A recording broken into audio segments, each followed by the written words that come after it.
Good afternoon class. तो बच्चों आज हम पढ़ाएंगे चैप्टर नंबर 3 दो चर वाले रैखिक समीकरण युक्त।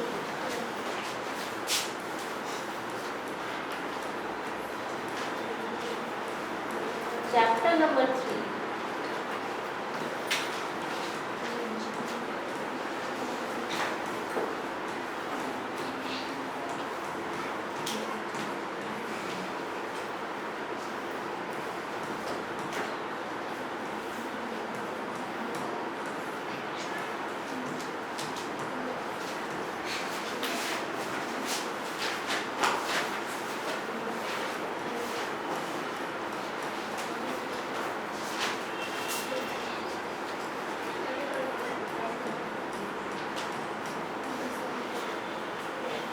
देखिए बच्चों, जैसा कि चैप्टर के नाम में जो लिखा हुआ है उससे ही हम निकाल कर लाते हैं अपनी रैखिक समीकरण।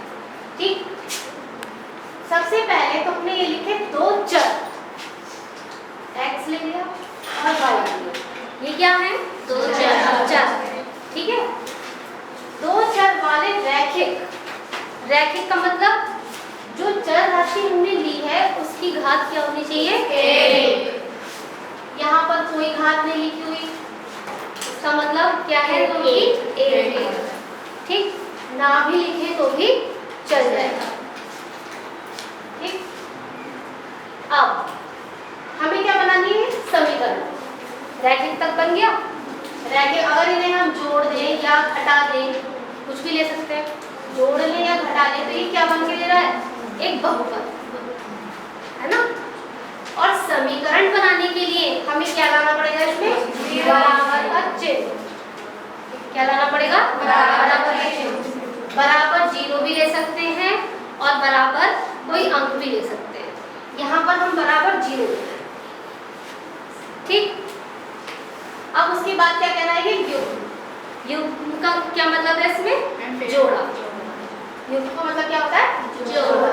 अगर हम ऐसी ही एक समीकरण और ले लें, x माइनस वाई बराबर 0, तो ये दोनों एक साथ क्या कहलाएगी? युग्म।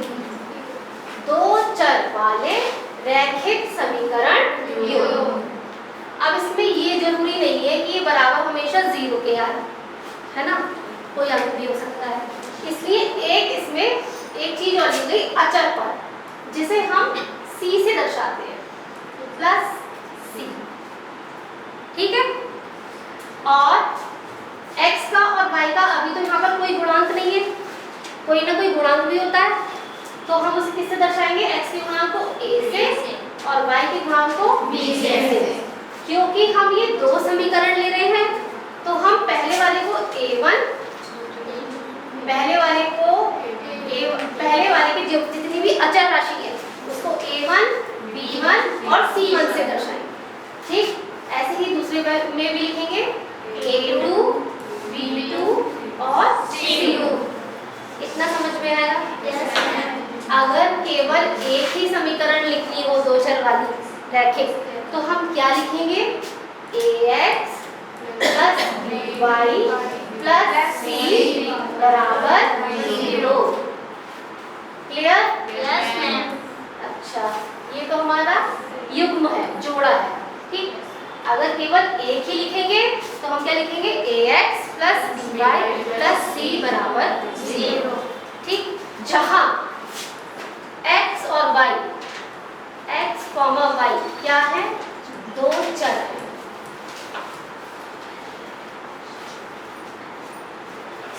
दो चर राशि। ठीक है, और a, b और c क्या दर्शा रहे हैं? अचर पद। a, b और c क्या है? ये अचर। ये ध्यान में रखना है। चर क्या रहेगा इसमें? x और y, और जो x और y के गुणांक हैं वो, और एक अलग से जो अचर पद है वो, तीनों मिलाकर के क्या कहलाएंगे? अचर। ठीक, एक चीज और है इसमें कंडीशन कि a कभी भी 0 के बराबर नहीं होना चाहिए और b कभी भी 0 के बराबर नहीं होना चाहिए। क्यों? अगर इसी समीकरण में a 0 रख दिया, यहाँ देखिए, अगर a 0 रख दिया हमने तो क्या होगा, x वाला पद गायब, केवल कितना चर पद रह गया, केवल कितना चर पद रह गया, y। एक चर में रह गई समीकरण, तो हमें एक चर वाली पढ़नी ही नहीं है, हम दो चर वाली पढ़ेंगे ना। तो दो चर वाली पढ़ने के लिए हमारा a कभी भी 0 नहीं होना चाहिए, ऐसे ही b कभी भी 0 नहीं होना चाहिए। b अगर 0 हो गया तो y वाला पद गायब हो जाएगा, फिर ये केवल एक ही चर में रह जाएगी। ठीक है, ये पॉइंट क्लियर हुआ? ठीक, तो इसे आप नोट कर लीजिए, ये इम्पोर्टेंट चीज है। ठीक, ये है ax plus by plus c बराबर 0, एक दो चर वाली रैखिक समीकरण। ठीक, जिसमें x और y दो चर हैं, a b c अचर है, और जहां a कभी भी 0 नहीं होना चाहिए और b कभी भी 0 नहीं होना चाहिए। ठीक,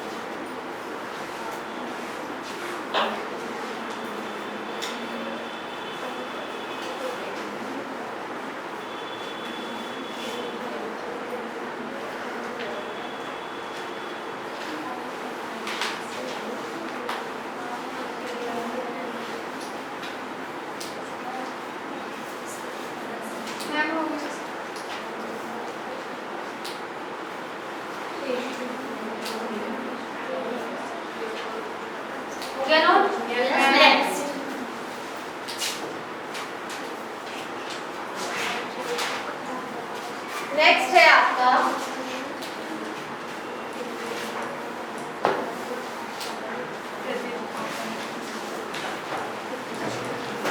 प्रतिच्छेदी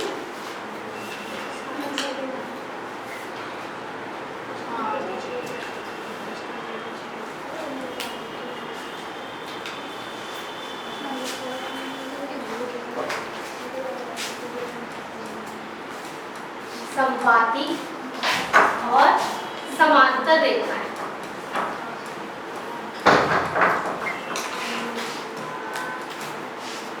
प्रतिच्छेदी दो रेखाएं, ये एक रेखा बनाई है मैंने, ठीक है, ये एक रेखा है और हमने दोनों तरफ एरो बढ़ा रखा है, तो ही ये रेखा है। अगर एक तरफ से एरो बनाती और एक तरफ से डॉट बनाती मैं, तो वो क्या कहलाती, किरण, किरण। ठीक है, अगर केवल ऐसे होता तो ये किरण, केवल ये होता डॉट, दोनों तरफ एंड पॉइंट जो है इसका डॉट होता, तो क्या होता, रेखा खंड।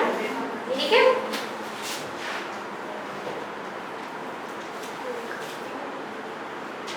ये आपकी एक रेखा है, ठीक, जिसका नाम हमने दिया ए बी। क्लियर?